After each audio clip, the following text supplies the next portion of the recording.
কিন্তু কি অবাক করা কাণ্ড, হঠাৎ করে এই ওহী আসার ধারাবাহিকতা আল্লাহ বন্ধ করে দিলেন। ওহী আর আসে না, আকাশ থেকে নতুন তথ্য আর নামে না। ঘটনা কি? ওহী আসে না কেন? তথ্য আসে না কেন? জিব্রাইল আসে না কেন? কোন বর্ণনায় এসেছে 15 দিন, কোন বর্ণনায় 1 মাস, 3 মাস, এমনকি 6 মাস পর্যন্ত বর্ণনা পাওয়া যায় যে বিশ্বনবীর কাছে 6 মাস ওহী আসে নাই। বিশ্বনবী তো অবাক, ঘটনা কি? ওহী নামে না কেন?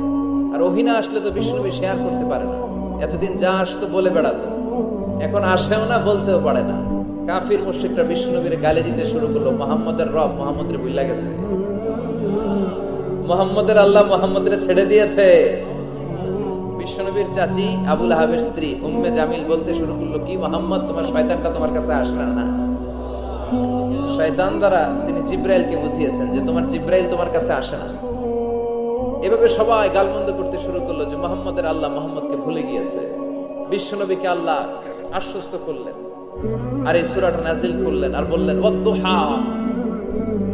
ওয়াদ-দুহা, দুহা মানে আলো, দুহা মানে আলো, প্রভাতের সূর্য কিরণের শপথ। Look up, the sunlight, it's a very beautiful day out there.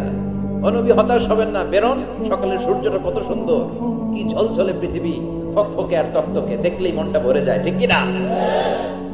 দুহা, দুহা মানে আলো, আশার আলো, সম্ভাবনার আলো। আমাদের জীবনে আলোর দরকার আছে না নাই? আলো না থাকলে আমরা বাঁচতে পারবো? আলো লাগে বড় আলো। এই আজকে আলো না থাকলে আমার দেখা যাইতো? এজন্য কোরআনকে আল্লাহ আলো বলেছেন। কোরআনকে কি বলেছে? কিতাবুন আনজালনাহু ইলাইকা লিতুখরিজান নাসা মিনাল যুলুমাতি ইলান নূর। Muhammad, I've revealed this holy Quran unto you to lead the mankind out of darkness into the light. অন্ধকার থেকে লাইট, লাইট মানে কি? আলো, আলোর দিকে নেয়ার জন্য এই কোরআন পাঠিয়েছে। আবার বিশ্বনবীকেও আল্লাহ নূর, নূরের সাথে তুলনা করেছেন।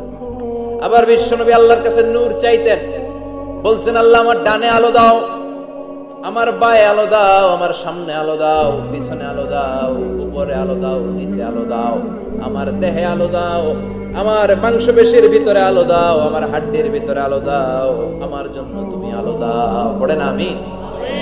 এজন্য আলো ছাড়া বেঁচে থাকা অসম্ভব। আল্লাহ তাআলা আলোর নামে সূরা দিলেন, সূরাতুদ দুহা, প্রভাতের আলো, প্রভাতের সূর্য কিরণের শপথ, আলোর শপথ। সুবহানাল্লাহ পড়ে। এরপর আল্লাহ বললেন ওয়াল-লাইলি ইযা সাজা, আলোর শপথ, সকালের, সকালবেলার সূর্য কিরণের শপথ। দ্বিতীয় আয়াতে আল্লাহ বললেন রাত্রিবেলার শপথ, যখন রাত্রিটা নিঝুম হয়, হয় নিস্তব্ধ, নিঝুম আর নিস্তব্ধ রাতের শপথ। তাহলে আল্লাহ আলোর কসম কাটলেন, তারপরে অন্ধকারের কসম কাটলেন, ঠিক কিনা? আলো দ্বারা মূলত আল্লাহ তাআলা ওহীর আগমনকে বুঝিয়েছে, আর অন্ধকার দ্বারা আল্লাহ তাআলা ওহীর অনুপস্থিতি বুঝিয়েছে। এটা দিয়ে আল্লাহ বুঝাতে চাইলেন, ও নবী, কাফির মুশরিকরা আপনারা গালি দেয়, ওরা বলে যে আমি আপনার ভুলে গেছি, আমি আপনারে ত্যাগ করেছি, আমি আপনার প্রতি অসন্তুষ্ট। না না, আমি ইচ্ছা করে ওহী পাঠাই না, কারণ সব সময় আলো থাকলে ভালো লাগে না, কিছু সময় অন্ধকারের দরকার আছে না নাই? বুঝে শুনে উত্তর দিয়ে। 24 ঘন্টা আলো, 365 দিন খালি আলো, আলো, আরো আলো। যদি সূর্যের আলো সব সময় থাকে 365 দিন, ভালো লাগবে?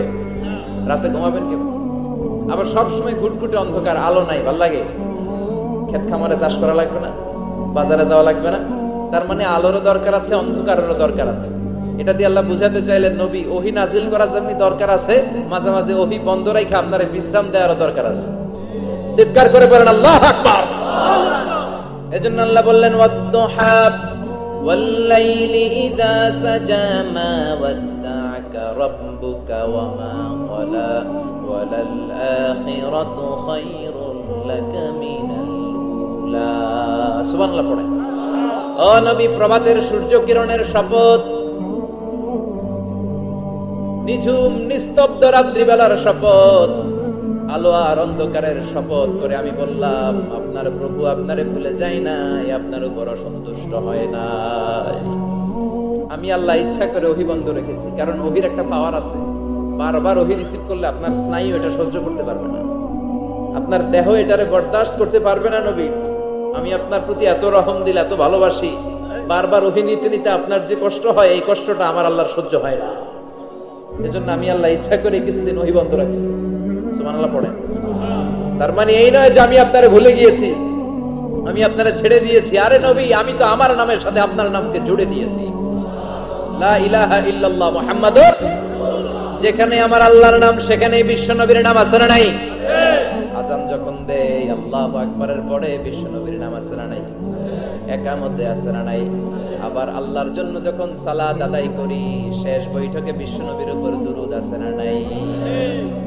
রাফা'না লাকা যিকরাক, ও নবী আপনার নামকে আমি অনেক উপরে তুলে ধরেছি। আমার নাম যেখানে আপনার নাম ওইখানে, গোটা বিশ্বব্যাপী আপনার নাম ছড়ায় যাবে। ওরা আপনারে গালি দেয় কবি বলে, ওরা গালি দেয় গণক বলে, ওরা বলে আপনি আফতার লেস কাটা। আসলে যারা আপনারে গালি দেয় ওরাই লেস কাটা। ওরা আপনারে বলে আপনি নির্বংশ, আপনার ছেলেগুলো বেঁচে নাই, মেয়ে বেঁচে আছে, আপনার নাম নেয়ার কেউ থাকবে না। ওই আবু জাহেল, উতবা, সাইবা, ওদের নাম নেয়ার কেউ থাকবে না। আপনি লেস কাটা নন, আপনি নির্বংশ নন। ইন্না শানিয়াকা, চিল্লায় বলেন ইন্না শানিয়াকা। যারা আপনারা গালি দেয়, যারা আপনারা নিয়ে কটু কথা বলে, ওরাই লেস কাটা, ওরাই নির্বংশ। ওদের বংশকে আমি আল্লাহই নির্বংশ করে ছাড়ি। চিল্লায় বলেন ঠিক কি না? ও নবী, মা ওয়াদ্দাআকা রাব্বুকা ওয়া মা ক্বালা,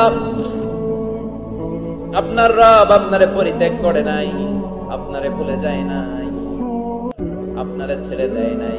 আপনার রব ইচ্ছা করেই ওহী নাজিল বন্ধ করে রেখেছে। আমি ইচ্ছা করেই আপনারে প্রেসার দিতে চাই নাই গো নবী, কারণ ওহী রিসিভ করা অনেক কঠিন। এটা আস্তে আস্তে আপনি অভ্যস্ত হবেন। সুবহানাল্লাহ পড়েন। ওহীর একটা পাওয়ার আছে না নাই? আমরা তো কি মজায় মজায় কোরআন পাইছি। এই যে কি সুন্দর কোরআন নিয়ে বসে পড়ি, তাফসীর পড়ি, কি মজার কোরআন। এই কোরআনটা রিসিভ করতে যে বিশ্বনবীর কত কষ্ট হয়েছে। এই কোরআনকে আল্লাহ বলেছেন এটা কাউলান সাকিলা, very heavy and weighty word. এটা অনেক ওজনওয়ালা কথা।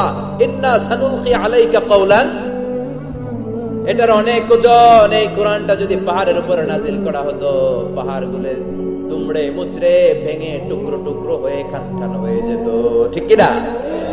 এত কঠিন বানিয়ে এটা। ও নবী, আমি আলোর সাথে ওহীর মিল ঘটিয়েছি, আলো দিয়ে ওহীকে বুঝিয়েছি। সূর্যের যেমনি কিরণ আছে, তেজ আছে, এই ওহীরও একটা তেজ আছে। এই তেজ, এই কিরণ আপনি সবসময় সহ্য করতে পারবেন না। এজন্য আমি ইচ্ছা করে কিছুদিন ওহী নাজিল করা বন্ধ করে রেখেছি। সুবহানাল্লাহ পড়েন। ইচ্ছে করে আমি নাজিল করি নাই। সব সময় নাজিল হলে আপনার ভালো লাগতো না। বুখারীর বর্ণনা, মা আয়েশা বলতেন শীতের রাতে, কনকনে মাঘ মাসের শীতের রাতে যখন বিশ্বনবীর উপর কোরআনের আয়াত নাজিল হতো, বিশ্বনবী ঘেমে ঘেমে একাকার হয়ে যেতেন।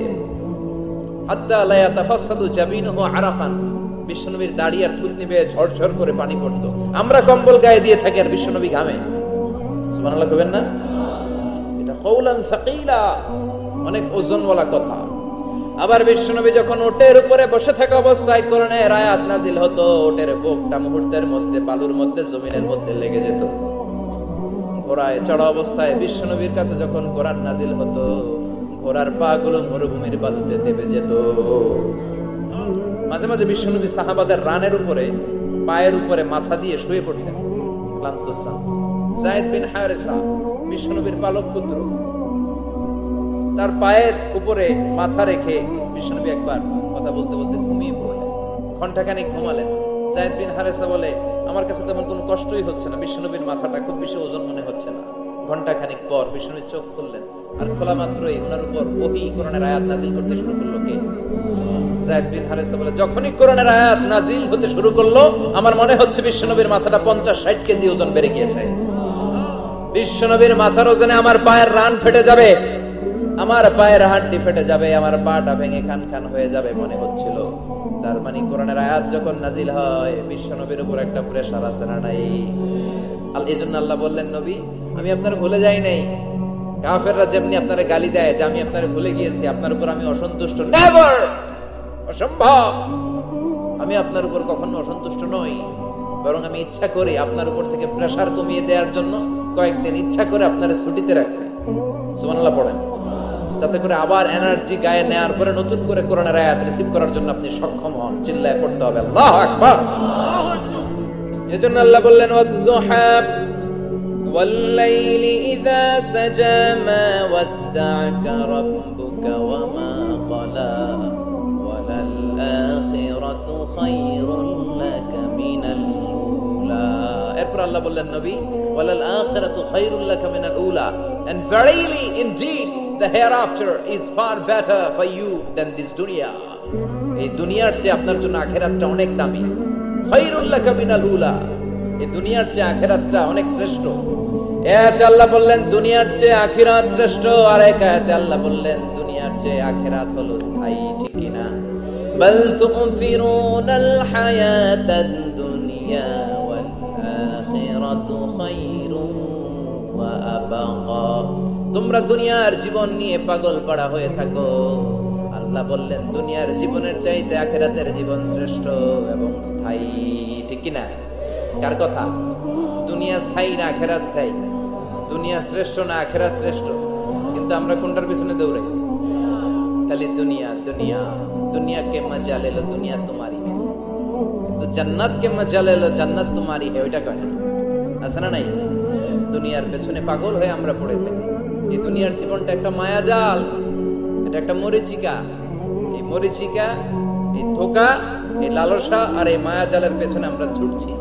ছুটতে ছুটতে হুট করে একবার কবরের ভিতরে ঢুকতে হবে। কথা বলেন, তখন আমাদের টনক নড়বে। এজন্য দুনিয়া মুমিনদের জন্য শ্রেষ্ঠ আর স্থায়ী জায়গা নয়। মুমিনের আসল জায়গা হচ্ছে আখিরাত। মুমিনের শান্তি আর কল্যাণের জায়গা হচ্ছে আখিরাত। জান্নাত হচ্ছে মুমিনের শেষ ঠিকানা। চিৎকার করে বলেন ঠিক কি না? সেটাই বিশ্বনবীরে বললেন নবী, কাফির মুশরিকদের কথা আপনি কান দিবেন না, ওদের কথায় হতাশ হবেন না, নিরাশ হবেন না, হাল ছাড়বেন না, ভরসা রাখবেন কার উপর? কারণ ওয়ালাল আখিরাতু খায়রুল লাকা মিনাল উলা, এই দুনিয়ার জীবন ক্ষণস্থায়ী জীবন, চিরকালীন জীবন হলো আখিরাত। নবীরে কিভাবে আশ্বাস দিতেছে দেখছেন, অ্যাসিউরেন্স করতেছে, কনফার্মেশন। এই সূরাটা যে শান্তির সূরা, মোটিভেশনের সূরা, অনুপ্রেরণার সূরা, ইন্সপাইরেশন যে জায়গায়, প্রতিটা আয়াতে আপনি ইন্সপাইরেশন পাবেন। তো প্রতিটা আয়াতে আপনি উজ্জীবিত হবেন, সজীব হবেন, এনথিউজিয়াস্টিক এন্ড এনার্জেটিক হবেন, আপনি এনার্জি ফিরে পাবেন। আলহামদুলিল্লাহ পড়েন। এরপর বিশ্বনবীর আরো খুশি করার জন্য আল্লাহ বললেন ওয়ালা সাউফা ইউতিকা রাব্বুকা ফাতারকা, ও নবী অচিরে এমন এমন জিনিস আমি আপনারে দান করব, এগুলো পেয়ে আপনি খুশি হয়ে যাবে। কে বলে? কারে বলে? শুনতেছেন? বুঝতেছেন? কষ্ট হচ্ছে না তো? ওয়ালা সাউফা ইউতিকা রাব্বুকা ফাতারকা, অচিরেই এমন এমন জিনিস আমি আল্লাহ আপনারে দান করব। ওরা আপনারে গালি দেয়, ওদের কথা আপনার মন খারাপ, আপনি হতাশ, ভয় পাবেন না, হতাশ হবেন না, নিরাশ হবেন না, আমার উপর ভরসা রাখেন না। এমন এমন জিনিস আমি আপনারে দেব, ফাতারকা, ওগুলো পেয়ে আপনি খুশি হয়ে যাবেন। সুবহানাল্লাহ পড়েন। আল্লাহর কাজই হলো বিশ্বনবীরে খুশি রাখা। Verily I'm going to give you something that will make you happy, এমন জিনিস আপনারে দিব নবী, আপনি খুশি হয়ে যাবেন। আল্লাহর কাজই হচ্ছে বিশ্বনবীরে খুশি রাখা। যেখানে বিশ্বনবীর মন খারাপ, ওইখানে বিশ্বনবীর আল্লাহ আছে না নাই? বিশ্বনবীর উপাধি দিয়েছেন আল্লাহ হাবিবুল্লাহ, কি দিয়েছে? আর সাইয়েদনা ইব্রাহিমের উপাধি খলিলুল্লাহ। দুইজনই আল্লাহর প্রিয়, দুইজনই উলুল আজমি মিনার রুসুল। কিন্তু খলিল মানেও বন্ধু, হাবিব মানেও বন্ধু। খলিল মানে এমন বন্ধু যেই বন্ধু আল্লাহরে খুশি করার জন্য কাজ করে, আর হাবিব মানে এমন বন্ধু যেই বন্ধুরে খুশি রাখার জন্য আল্লাহ নিজেই কাজ করে। কি শান, কি মান এই নবীর! আর ওই নবীরে গালি দেয়। এগুলো জাহান্নামের নরকীট আর পিতৃ পরিচয়হীন জারদ সন্তান।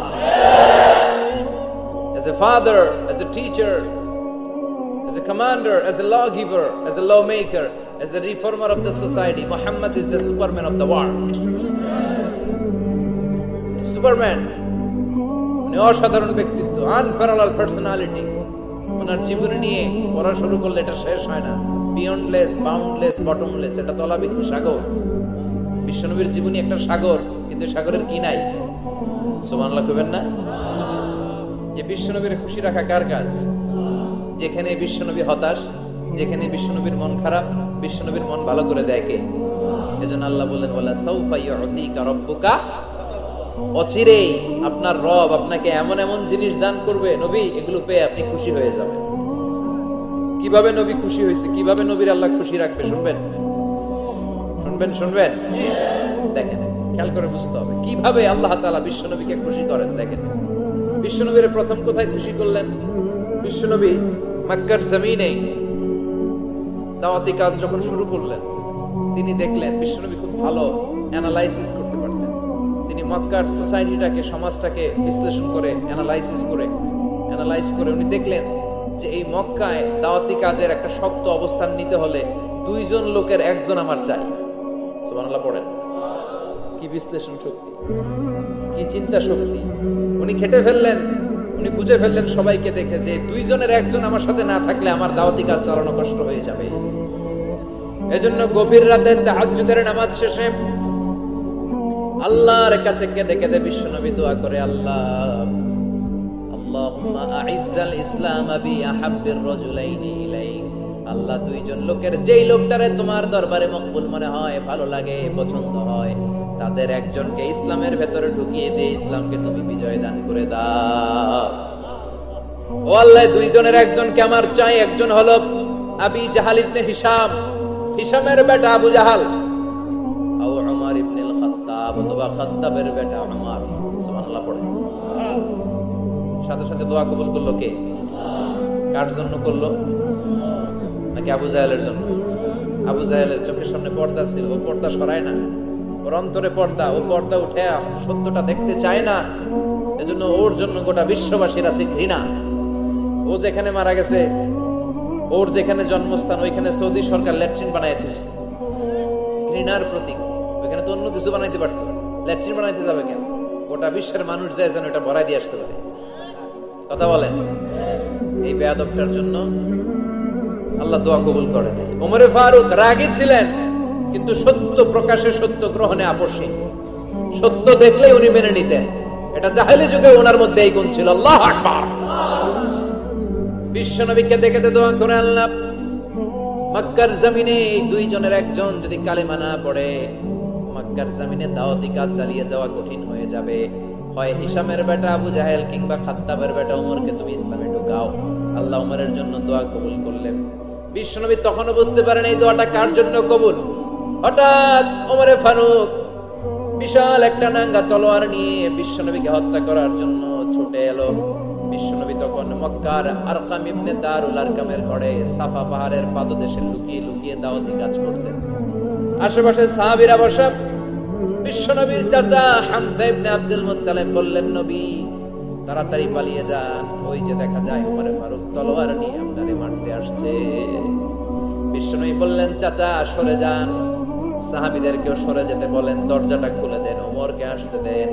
আমার তো মনে হচ্ছে ওই যে তাহাজ্জুদের নামাজ পড়ে আল্লাহর কাছে কেঁদে কেঁদে আমি দোয়া করেছি, আমার দোয়াটা আজকে কবুল হতে চলেছে। আমার তো মন বলছে আল্লাহ দোয়াটা কবুল করবে। দরজা খুলে দেন। ওমর ফারুক চলে আসলেন, এসে তলোয়ার রেখে দিয়ে আঙ্গুল উঁচু করে বললেন, আশহাদু আল্লা ইলাহা ইল্লাল্লাহ, আশহাদু আন্নাকা মুহাম্মদ রাসূলুল্লাহ। ঝিনুকের ভেতর লুকিয়ে থাকে যেমন মতি, ঝিনুকের ভেতর লুকিয়ে থাকে যেমন মতি, কালমা শাহাদাতে আছে আল্লাহর জ্যোতি, কালমা শাহাদাতে আছে আল্লাহর জ্যোতি। সুবহানাল্লাহ পড়েন। কি আল্লাহর জ্যোতি এসে ওমরে ফারুকের হৃদয়টাকে নুরানি করে দিল। তিনি তলোয়ার রেখে ঘোষণা দিলেন, আশহাদু আল্লা ইলাহা ইল্লাল্লাহ ওয়া আশহাদু আন্নাকা মুহাম্মাদ আবদুল্লাহ ওয়া রাসূলুহু। বিশ্বনবী খুশি হয়ে গেলেন। ফাতারদা ওয়ালা সাওফা ইউতিকা রাব্বুকা ফাতারদা। ও নবী, অচিরে এমন এমন জিনিস একটার পর একটা আমি আপনারে দান করব, এগুলো পেয়ে আপনি খুশি হয়ে যাবেন গো নবী। আপনার অন্তরে দুঃখ, কষ্ট, হতাশা, আপসেট হওয়ার মানসিকতা, ফ্রাস্ট্রেশন কিছু আল্লাহ রাখবো না। ওয়ালা সাওফা ইউতিকা রাব্বুকা ফাতারদা। অচিরে এমন এমন জিনিস আমি আল্লাহ আপনারে দেব, আপনি খুশি হয়ে যাবেন। ওমরে ফারুকের ইসলাম ধর্ম গ্রহণ করানোর মাধ্যমে বিশ্বনবীর মনটারে খুশি করে দিল কে? ফাতারদা। বিশ্বনবী খুশি হয়ে গেলেন। পাইছেন আল্লাহ কিভাবে বিশ্বনবীরে খুশি করে?